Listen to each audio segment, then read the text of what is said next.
Hi, lovelies. Welcome back to the Soul Hearty podcast. Today, we are going to be talking about letting go. So, if you need help with this, which I feel like all of us do to some extent, stick around. So, for those of you who've been here before, welcome back. Thank you so much for joining us again. For those of you who haven't been here, as I said, my name is Beth. This is the Soul Hearty podcast. This is my cute little puppy that is so done with things. You love her nice little faux hawk that I cut her hair into this week. So, what we do here is first and foremost, I'm going to take a deep breath in with me. Let it all out through your mouth, releasing all of the tension, all of the anxieties, all of the to dos, everything. We're going to close all of those mental tabs because here we are all about letting go of all of that, and we are going to reclaim our peace and our power together. Okay, when we think about letting go is one of those things, as I mentioned, that it's hard for all of us, right? So I think the first thing that we have to do is be kind to yourself, right? Remember that you're a person first and foremost. Yes, you may be a parent, you may be a leader, you may be a boss, you may be a sibling, you may be a friend, you may be all of these different things. But first and foremost, you're a person and you have feelings. And life can be very heavy, especially when it comes to the need to let go. I actually was just telling one of my employees today about how it's really interesting that letting go is one of the hardest things to do. However, once we do, everything falls into place. So, as per usual, I've got my handy dandy iPad. I need a rhyme for that. So, if y'all have one, drop it in the comments for me because I want it to be, it just feels like it needs to have some kind of a rhyme. So, when we talk about being kind to ourselves, I think one of the biggest things is, and it's funny because I literally even was telling my employee this today, how I feel crazy every single time I say it. But honestly, I don't now at this point. But at first, when I started practicing this myself, I did feel crazy, especially explaining it to others. But we are our toughest critics, and we are that whole self talk. That's where it's at. Does not matter, as I've talked with all of you about previously, some of the times that I should have been happiest in my life, that from an outward appearance it looked like I was, that's when I was the most depressed. That was the time that I was really struggling the most. Right now, I am really struggling. I will be 100% transparent. I have had these last 6 months have been so, oh, seven months have been so challenging for me. And honestly, even before that, lots of changes in my professional life, from team changes to lines of business changes to just lots of changes at work, lots of changes in my personal life. Dealt with a lot of abuse over the last little while. And one of the big things I want to talk about when it comes to abuse is, one, you are not what your abuser says you are. You're not. Two, the actions of others are not your fault. How you respond to them, what you do, that is up to you. However, you still have to be kind to yourself, right? Because trauma trauma impacts us on levels that we forget, right? That we are not really, sometimes not even fully consciously aware of, right? So I've had a lot of change, a lot of grief in my life. This last weekend marked a couple of anniversaries of loss of loved ones, my mom, and also one of my friends. Now, I didn't lose my mom. It's not an anniversary of losing my mom, but it's an anniversary that reminded me of my mom. So grief is one of those things where, just like with any other kind of healing, it's not a one and done, right? You don't just grieve at the immediate loss of the loved one and then you're able to just move on. This is why I do not like that saying of time heals all wounds. I really don't, because I don't believe it's true. That wound is still there. That hole in your heart, that space that my mom left, that my friend left, that my, I could go on and on. I've had a lot of loss in my life. And that hole, those holes are still there. What time does do for us, though, is it helps us learn how to cope. And that's part of letting go. Letting go doesn't mean forgetting. Letting go, sometimes it can, but it doesn't always have to mean that. Letting go is literally picking up that burden and putting it down, right? And it doesn't mean putting that burden on someone else either, right? It means truly letting go. So I think one of my favorite things, I had a friend and my actual Reiki master that certified me. She used to always tell me trauma and healing, it's like an onion. You peel back one layer when you heal something, then you've got all these other layers underneath. And that goes back to that whole being kind and realizing that the letting go is is not just about trying to move on. It is about truly releasing it, right? So there are all sorts of different somatic ways that we can release our stress. It can be, you can actually look into somatic healing and do some actual practices that way. There's also the whole idea of somatic is getting it out of your body, right? Releasing it out of your body, realizing that our emotions are stored, our memories are stored within the cells within our body. It's not just about the memory, it's not just the pain emotionally. Oh, I hope that didn't smack my microphone. Sorry if it did. It's really, it's all connected, right?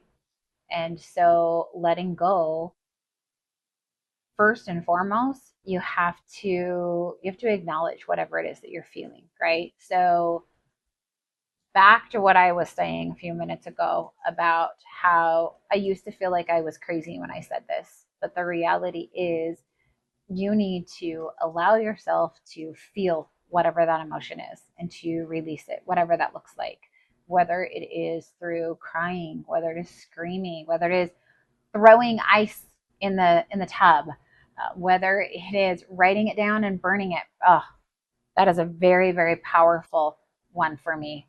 It is amazing what it does psychologically for us to be able to write out all of those things and burn it. And as you're burning it, say that you are letting go, you're releasing it. So, one of the things that I love to do is I love to write down those things and then I will burn it. And as I burn it, I will say, I let go. I forgive myself. I forgive whomever the person is. I forgive the situation because I know that everything, all of it was for my healing and their healing. And I let go and I forgive, knowing that it is for our highest and best. And, there's not really, I think sometimes when we think about how things need to be said or whatever, yes, we need to be careful with our words that we choose because there's a reason why things are called spelling, right? We know that whether you believe in witchy woo woo, you believe in a religious God, whatever that looks like, or you believe in the science of it, they all say the same thing. And the reality is that we create our reality because we speak things into existence. And from a neurological perspective, again, that repetition, that's what it comes down to. So if you have that negative self talk, this is about that whole letting go again. If your negative self talk is saying all the time all of these horrible things about you, it doesn't matter how amazing your life looks on the outside. It doesn't matter how many people you have that love and support you. Not that those things aren't important. That's not what I'm saying. However, the reality is you can still be unhappy.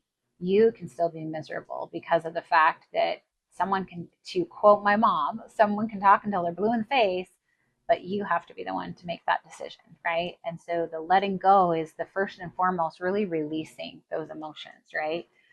Then the next piece is to comfort yourself like a 5-year-old child.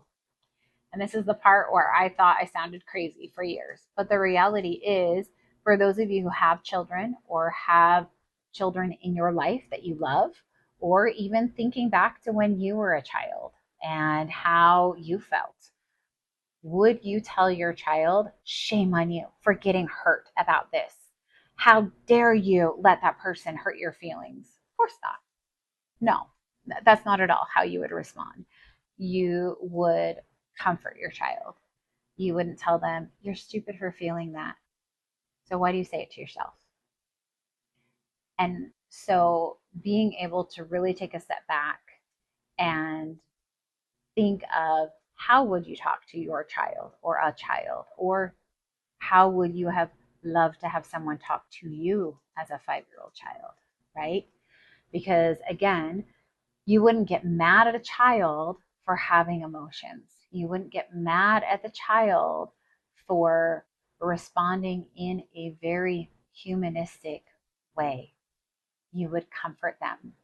You would tell them even things such as, of course, I would be hurt too if someone said that to me. It's okay that you're hurt. You know what? The biggest thing is you have to remember that that's not true. And, whatever that conversation looks like, right? But being able to let go, it starts with you and it ends with you. It's not about anybody else, right? And so this connects completely to those healthy boundaries, right? So this is where the term forgive and forget, I'm not a fan of that either, because you don't just forget. And in order for you to enforce your healthy boundaries and to truly be healthy and to truly find peace and maintain your peace, yes, you forgive, you release, you get those emotions out, you comfort yourself like a 5-year-old child, but you don't need that other person to be able to move on. You don't need their validation. You don't need to be able to tell them off. In fact, what I have found as I get older, I have been saying for years now, but especially a lot lately, I'm in my villain era. I am in that era where my peace is priceless. It is the most important thing to me. And so people only get to be in my life and stay in my life as long as they are healthy, as long as they do not disrupt my peace. So the letting go, sometimes it's letting go of that control of where you want to say you want to have that witty comeback. Because I will tell you, I have them. I'm so witty. And there are things that I really, really, really wish I could just say. However, I know that that's just that emotion talking. And it's not that you can't, vent that to your friends, right?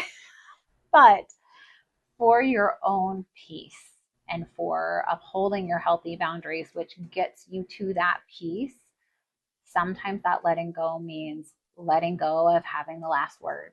Sometimes it means that when you say you're not going to talk about something anymore, and then that person comes back and attacks you, maybe the letting go is you standing firm with you saying you're not going to talk about it and you're not going to argue.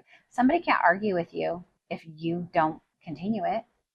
So if you let go of the situation by no longer responding, by walking away, by not giving it attention, that is part of how you let go. That is part of how you move forward and are able to live a life of peace and chaos free. And I think one of the big things too is realizing that our emotions, they're indicators to us, right? So just like your stomach growling to tell you that you are hungry, your emotions are there to tell you how you need to care for yourself emotionally and mentally. So anger, for instance, is a secondary emotion. If you are feeling angry, there is something that happened beforehand. It's usually hurt. Usually you got your feelings hurt enough that then it turned into anger because you did not resolve it, whether it was the individual continued to do it and so you weren't able to resolve it, whether it was you allowed someone to continue to treat you a certain way and didn't say anything about it, right? And I think, again, one of the biggest things that I have found that has made it so easy for me to let go is I have this new mantra that I have adopted. I adopted it, probably about 6 or 7 months ago of observe, don't absorb. So I can observe, I can watch, and I can see how people are feeling, how they're responding, how they're behaving, but I don't have to absorb. that energy, whatever that is. What's theirs is theirs, and what's mine is mine. And that's all there is to it. And so as we think about letting go, the reality is you cannot you can't move forward until you heal that. And part of healing your trauma is being able to let go. In order to let go, you have to do those steps I talked about. You have to feel it. You have to feel it. Like I talked about as far as the facing your fears, there is no going around it. You can only go through it. And so, in order to truly live a healthy, happy life, right? I was able to completely heal my attachment. I used to be anxiously attached and I'm now securely attached. And I did all of that through all of these things that I teach others to do through my Soul Hearty business. These are things that are not just they're not just evidence-based. They're not just psychology. It's not just psychology that I learned from my degree or different studies that are going on or things like that. It's not just from cognitive behavioral therapy and things like that. It's it's lived experience. The things that I teach my clients, I have practiced and do practice myself. So when we think about letting go, the reality is it's also not a one and done, right? It's like that onion. So I currently am feeling a certain way about a certain situation. I'm going to allow myself to feel the emotions, release them, and comfort myself as a 4-year-old, as a 5-year-old child. Okay, that layer of the onion's gone. Now something happens and I get triggered. Okay, so I'm going to feel the emotions. I'm going to release it. I'm going to comfort myself as a 5-year-old child. Okay, now that layer's gone, right? And so there is no, it is never a one and done. You have to have these things be daily practices. So the biggest thing to keep in mind is that it is truly about you and you learning how to just let go. So, to wrap up today, I want to challenge all of you. Tell me in the comments what's one thing that you are going to let go of this week. It can be one comment, one word. It can be control, right? It can be having the last word. It can be allowing yourself to let go of that to-do list. Maybe that's your thing that you're letting go of this week, right? It's completely up to you. And as I've mentioned in the past, my Soul Hearty podcast listeners get 25% off whatever this week's offering is. This week I am offering 25% off my Ritualist Intensive. It's 60 minutes with me, and you will get 25% off of that. Go to the link in my bio, go to soulhearty.com, and you'll see that. And as a Soul Hearty podcast listener, just use the code SoulHeartyPod for 25% off.